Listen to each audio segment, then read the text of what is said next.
Shalom, peuple de Dieu. Shalom, shalom, peuple de Dieu. Que le Seigneur nous bénisse encore cet après-midi, en ce vendredi 3 février 2023. Que l'honneur, la gloire reviennent à Je suis ce matin. C'est lui qui a permis que nous puissions voir ce jour. C'est lui qui a permis que nous puissions encore nous réveiller ce jour. Il m'a fait la grâce d'être encore en vie ce matin. Il m'a fait la grâce que je puisse voir mes enfants en ce jour. Il m'a fait la grâce d'être avec mes enfants, d'être avec ma famille, avec tout ce qui se passe actuellement dans le pays. Avec tout ce qui se passe, le Seigneur me fait la grâce d'être encore en vie, de pouvoir être avec ma famille, de pouvoir être avec mes enfants, de pouvoir être avec ma mère, de pouvoir être avec mes frères et sœurs. Vraiment, je bénis encore le Seigneur pour toi et moi qui sommes encore vivants en ce 3 février 2023. Beaucoup avaient formé des projets pour ce jour. Beaucoup, à la nouvelle année, ont fait des programmes. On fait des programmes en ce jour pour cette journée. Mais aujourd'hui, ils sont morts. Ils n'ont pas pu voir ce jour. Alors que le nom de l'Éternel soit glorifié. Toi et moi sommes encore vivants ce matin. C'est par la grâce de Dieu. C'est par la grâce de Dieu que tu es en vie. C'est pas par ta propre force. Ne te dis pas que tu es meilleur. Ne te dis pas que tu es bon aux yeux de l'Éternel, que tu es parfait. Non. Ne te dis pas. C'est pour cela que j'ai pour habitude de dire que la grâce est trompeuse. La grâce nous trompe parce que la grâce que le Seigneur nous fait d'être encore en vie, la grâce que le Seigneur nous fait de déverser ses bénédictions sur nous, la grâce que le Seigneur nous fait d'étendre sa main sur nous, de nous délivrer, nous trompe parce qu'on se dit que si le Seigneur le fait pour moi, c'est que je suis sur la bonne voie. C'est faux. C'est faux. La grâce est trompeuse. Nous savons que la grâce est une faveur imméritée. Et si tu te fies à la grâce, véritablement, tu vas te tromper. Parce que quelqu'un, tu peux être dans le péché. Tu peux être dans le péché, mais en voyant les bienfaits de l'Éternel, en voyant les grâces que le Seigneur te fait, tu vas te dire que tu es sur la bonne voie. Or, tu ne l'es pas. Alors ne te fie pas à la grâce. La grâce est trompeuse. Fie-toi au Saint-Esprit de Dieu. Parce que c'est le Saint-Esprit qui est capable de te dire si tu es sur la bonne voie ou pas. C'est le Saint-Esprit de Dieu qui est capable de te révéler les zones d'ombre cachées de ta vie. Alors tu dois toujours prier et dire au Saint-Esprit de te révéler les zones d'ombre cachées de ta vie. De dire, Saint-Esprit, quelle est cette partie sombre de moi que je ne sais pas? Qu'est-ce que j'ai encore en moi que j'ignore? De quoi dois-je me détacher, me défaire, Saint-Esprit de Dieu? Ça doit être notre prière de tous les jours. Demander au Saint-Esprit de Dieu de nous révéler les zones d'ombre cachées de nos vies, les zones d'ombre dans lesquelles nous ne sommes pas en conformité avec le Seigneur, pour que le jour où tu mourras, que tu ne te retrouves pas en enfer, car l'enfer est réel, le paradis est réel, l'enfer est réel. Alors change ta vie aujourd'hui. Je veux demander à quelqu'un de se repentir aujourd'hui. Que tu te répandes aujourd'hui. Qu'est-ce qui va t'emmener en enfer? Quel est ce péché qui te mènera en enfer? Quel est ce péché, excusez-moi, quel est ce péché qui te mènera en enfer? Est-ce la fornication? Est-ce le mensonge? Est-ce l'adultère? Est-ce la colère? Est-ce le manque de pardon? Est-ce les querelles, l'ivrognerie, l'insoumission? Demande au Saint-Esprit de Dieu de t'aider à te défaire de cela. Que le Saint-Esprit de Dieu t'aide à t'en défaire. Parce que toute seule, tu ne pourras pas. Toute seule, tu ne pourras pas. Moi, aujourd'hui, j'ai des choses dont j'ai du mal à me défaire. J'ai véritablement du mal à m'en défaire, mais je demande au Saint-Esprit de m'aider, parce que je suis encore liée quelque part, bien que je prie, j'ai encore un Lot derrière moi. J'ai des Lots derrière moi. La Bible nous parle d'Abraham et Lot. Lorsqu'Abraham était sorti de la maison de son père, Abraham était parti avec Lot. Lot était derrière lui. Lot était comme une charge pour lui. Mais lorsqu'il s'est défait de Lot,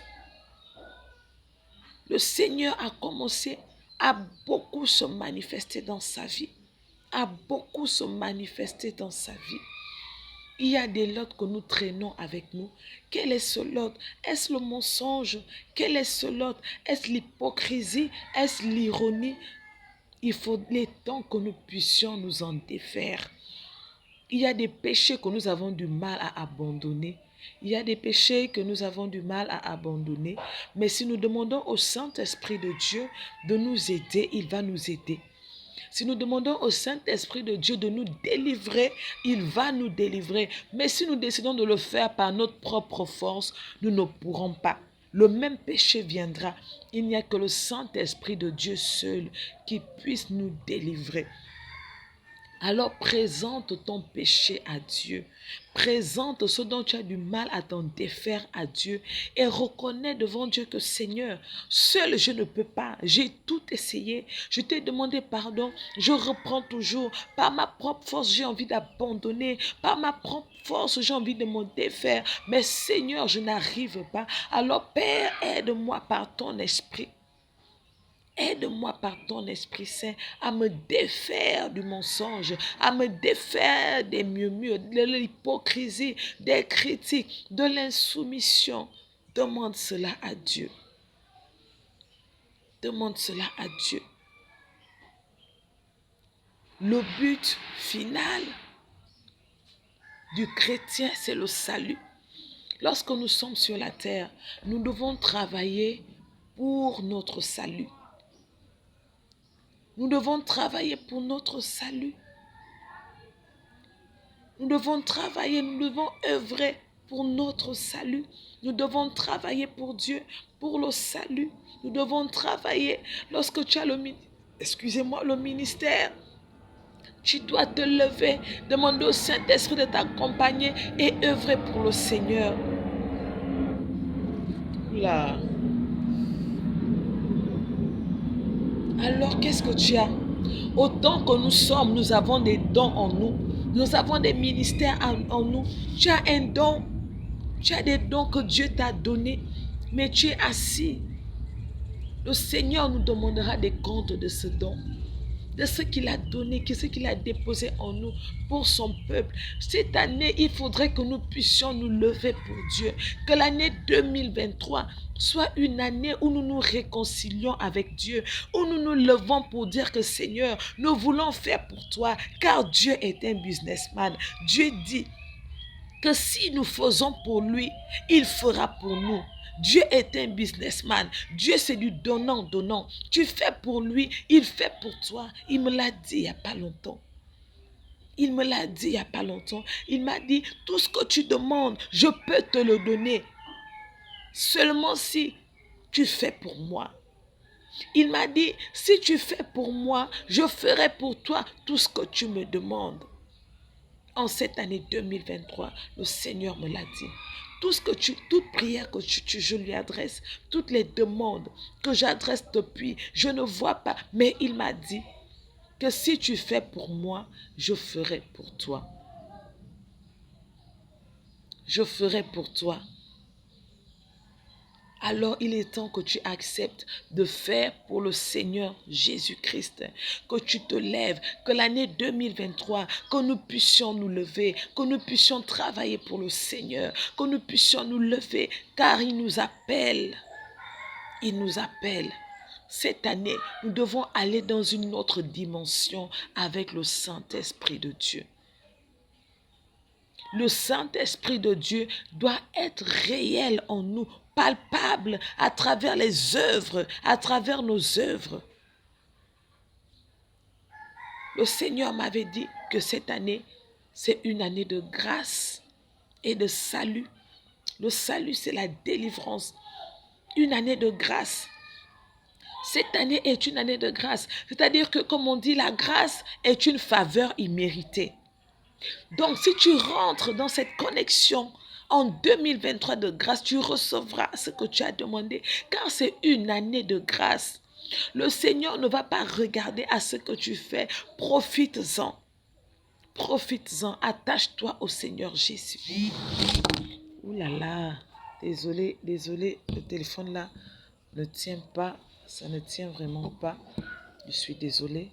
Désolée encore. Désolée. C'est une année de grâce. Alors, cherchons véritablement à servir le Seigneur Jésus de toutes nos forces, de toutes nos pensées, de tout notre temps. Qu'est-ce qui te retient de servir le Seigneur Jésus? Qu'est-ce qui te retient? Est-ce ton époux? Est-ce ton travail? Qu'est-ce qui te retient? Est-ce ta famille? Sont tes enfants? Qu'est-ce qui te retient de te lever pour le Seigneur Jésus? Car le dernier jour, lorsque tu te retrouveras, lorsque nous nous retrouverons face à lui, on ne pourra même pas ouvrir la bouche pour nous justifier, pour dire Seigneur, si je n'ai pas pu, c'est parce que c'était à cause des enfants, c'était parce que, excusez, mon mari m'en empêchait, c'était parce que j'étais occupée avec mon travail. Il n'y a pas de justificatif avec Dieu. Il n'y a pas de justificatif avec Dieu. Il est temps que nous puissions nous lever. Que cette année 2023, que nous puissions nous lever pour œuvrer pour le Seigneur. Nous lever pour que le Seigneur nous utilise. Car chaque personne ici a une mission sur la terre. Quelle est ta mission? Si tu ne sais pas, demande au Seigneur. Il te dira quelle est ta mission. Demande au Seigneur Jésus. Là, je n'ai plus assez de batterie. Je suis à 5%. Je voulais vous partager quelque chose que j'ai reçu de la part du Seigneur la semaine, il y a de cela 3 semaines, exactement, jour pour jour, il y a de cela 3 semaines. J'ai voulu partager cela avec vous, mais par la grâce de Dieu, je pense que je le ferai.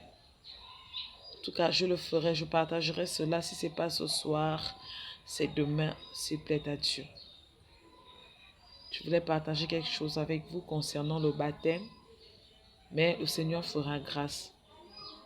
Alors, que le Seigneur vous bénisse tous. Shalom, shalom.